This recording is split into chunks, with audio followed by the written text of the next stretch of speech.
राधा नाम की महिमा। एक बार एक संत जी किसी गांव के निकट आश्रम पर भागवत की साप्ताहिक कथा कर रहे थे।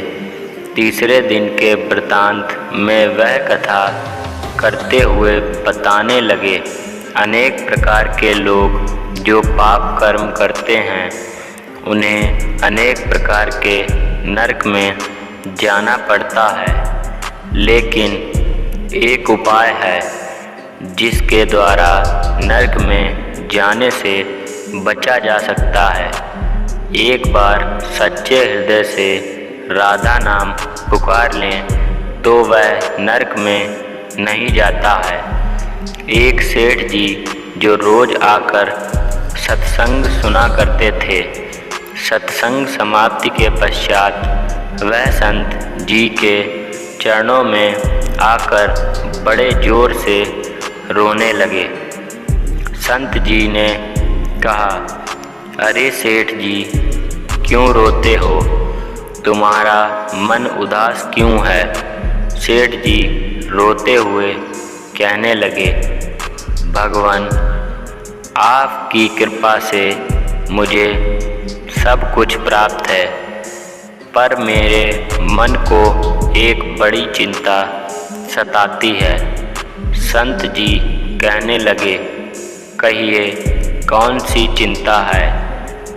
भागवत कथा में नरक का वर्णन किया और वर्णन करते हुए बताया कि जीवों को अनेक पापों से नरक की प्राप्ति होती है, लेकिन एक उपाय है जिसके द्वारा नरक में जाने से बचा जा सकता है।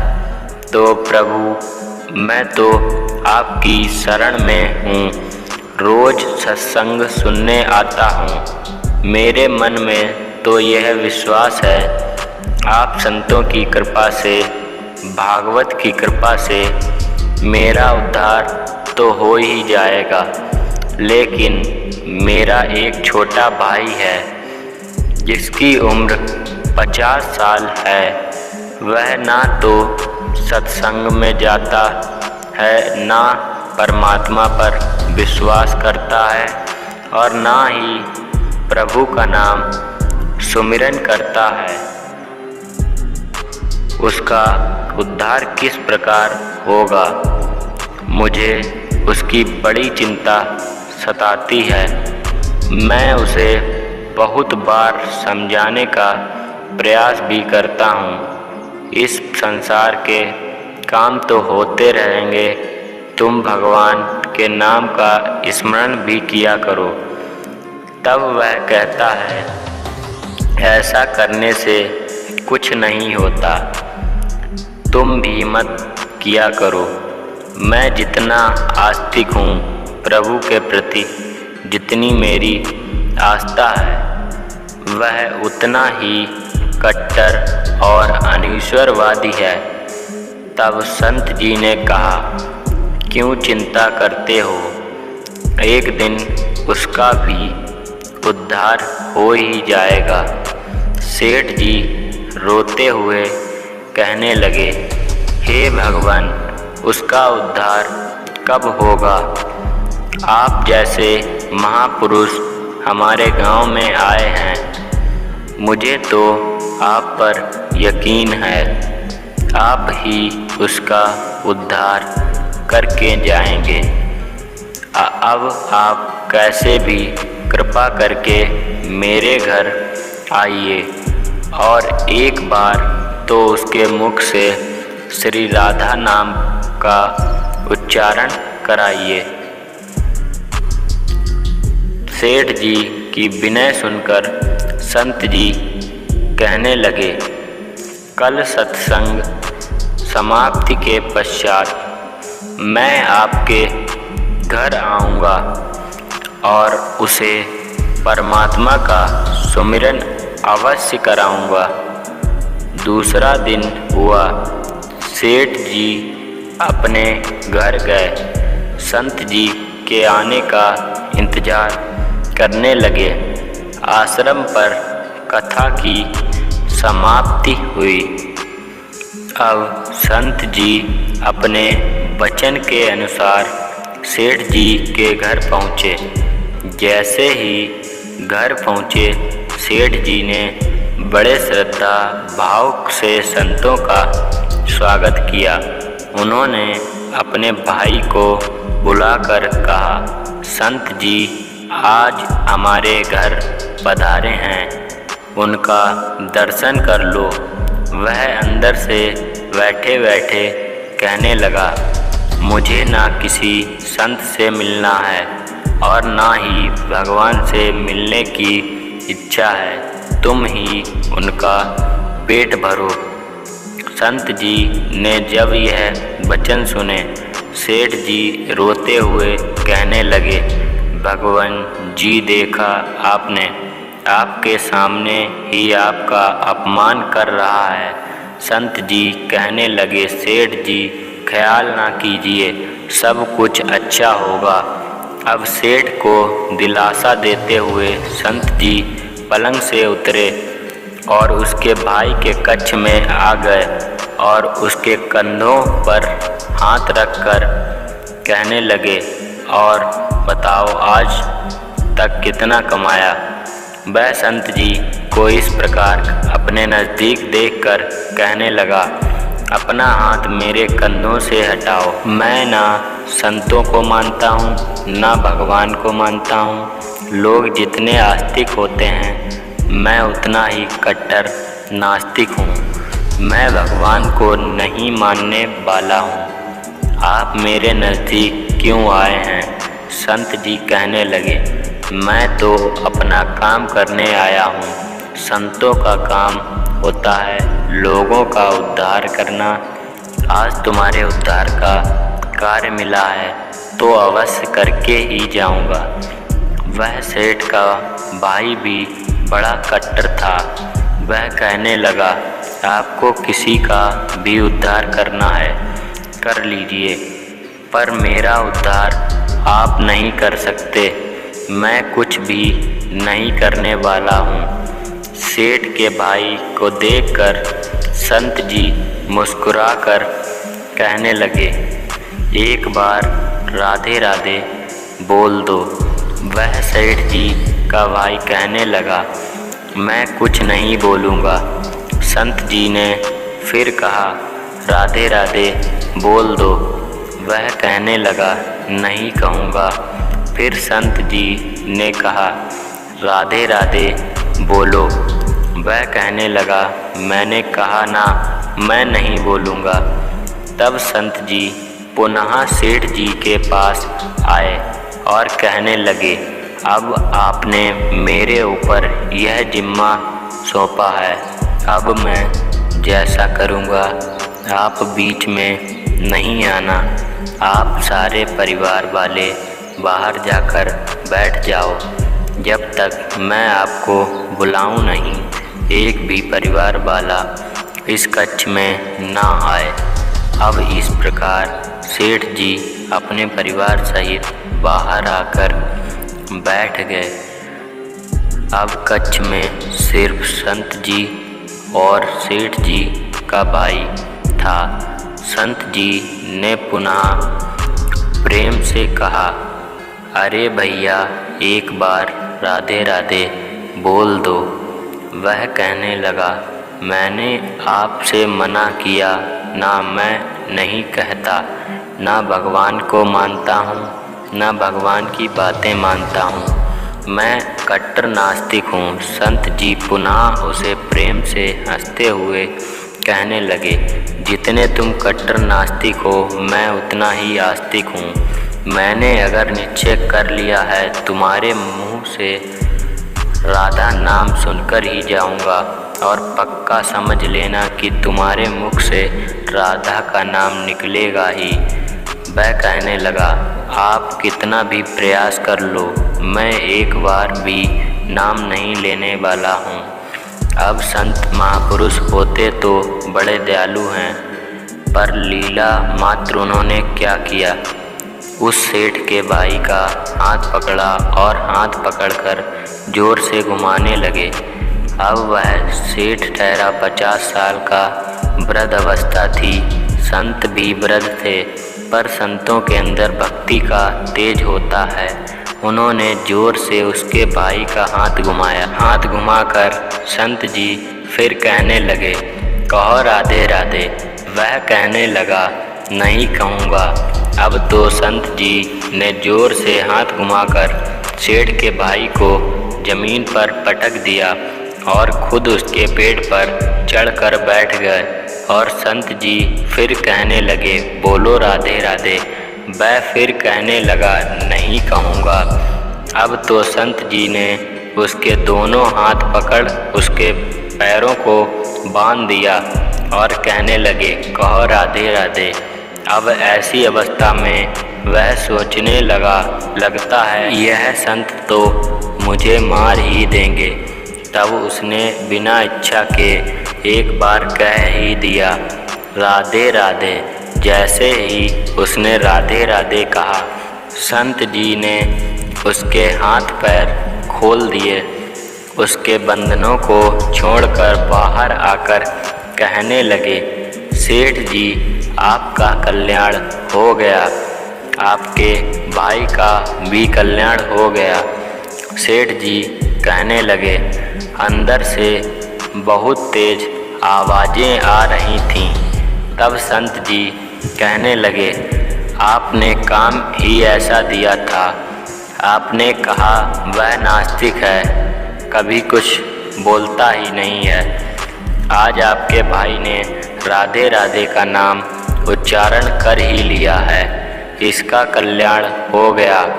अब मैं जा रहा हूँ, कल से पुनः मेरी कथा है। अब संत जी तो अपने स्थान पर लौट आए। सेठ का भाई जमीन से उठकर अपने भाई से कहने लगा, यह कैसे संत हैं, मुझसे झगड़ा करने आ गए, मेरे ऊपर चढ़कर बैठ गए और कहने लगे, अगर राधे राधे का नाम उच्चारण नहीं करोगे तो मैं तुम्हारे ऊपर ऐसे बैठा रहूँगा। अब उसकी बातें सुन सेठ जी तो हंसने लगे। वह हंसते हुए मन से भगवान को धन्यवाद देते हुए कहने लगे, हे प्रभु, आपके संत भी बड़े दयालु हैं, खुद कष्ट सहकर भी लोगों का कल्याण करते हैं। समय व्यतीत होता गया, मुश्किल से 5-6 महीने गुजरे होंगे। अचानक एक दिन छोटे भाई का देहांत हो गया। शरीर समाप्ति के पश्चात आत्मा शरीर से अलग हो जाती है। वह आत्मा ही ऊपर यमराज के पास जाकर सारे हिसाब किताब देती है। अब इस व्यक्ति का हिसाब किताब खोला गया। यमराज ने चित्रगुप्त से कहा, जो आज इंसान हमारे पास लाया गया है, इसका हिसाब क्या है? चित्रगुप्त कर्मों का हिसाब देखकर बताने लगा, हे भगवान, इसने अपने जीवन में कभी परमात्मा का नाम सुमिरन नहीं किया है, सदा पाप ही पाप किए हैं। इसे तो सीधे नरक भेज दिया जाए। अब यमराज के आदेश अनुसार जैसे ही उसे नरक भेजा जा रहा था, तभी चित्रगुप्त कहा, भगवान, एक बात और है। यमराज जी ने कहा, कौन सी बात? चित्रगुप्त ने कहा, भगवान, एक बार संतों के कहने पर इसने राधा नाम का उच्चारण किया था। अब एक बार राधा नाम का उच्चारण। यमराज ने दूतों से कहा, थोड़ी देर रुक जाइए, इसका हिसाब किया जाएगा, इसके बाद ही इसे नरक में भेजा जाएगा। यमराज ने पुनः चित्रगुप्त से कहा, जल्दी से इसका हिसाब देखो और कहीं इसने परमात्मा का नाम उच्चारण तो नहीं किया है। चित्रगुप्त ने फिर से पुनः सारा हिसाब देखा और देखकर कहने लगा, भगवान, इसने एक बार जो नाम उच्चारण किया है वह संतों के भय से किया था। दिल से भी नहीं किया था, पर एक बार उच्चारण किया है। अब यमराज जी विचार करने लगे।